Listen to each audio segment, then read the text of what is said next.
ભરૂચ જિલ્લા સમાજ સુરક્ષા અધિકારીએ અસ્મિતા વિકાસ કેન્દ્રની લીધી મુલાકાત।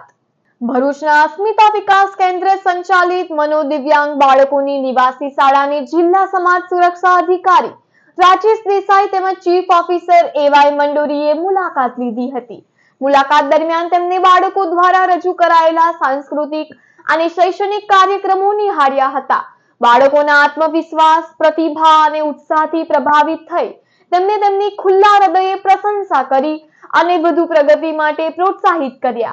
આ પ્રસંગે જિલ્લા સમાજ સુરક્ષા અધિકારીઓએ સંસ્થા પરિસરમાં વૃક્ષારોપણ કરી પર્યાવરણ સંરક્ષણનો સંદેશ આપ્યો હતો। ત્યારબાદ તેમને શાળા, તાલીમ વિભાગ, રહેણાંક વ્યવસ્થા તેમજ દિવ્યાંગ બાળકોના સર્વાંગી વિકાસ માટે ચાલી રહેલી વિવિધ પ્રવૃત્તિઓનું નિરીક્ષણ કર્યું હતું। આ કાર્યક્રમમાં સંસ્થાના પ્રમુખ મગનભાઈ હનિયા, ઉપપ્રમુખ ભરતભાઈ તેમજ મેનેજિંગ ટ્રસ્ટી પ્રણવભાઈ ભટ્ટ સહિત સંસ્થાના હોદ્દેદારો અને સ્ટાફ ઉપસ્થિત રહ્યા હતા।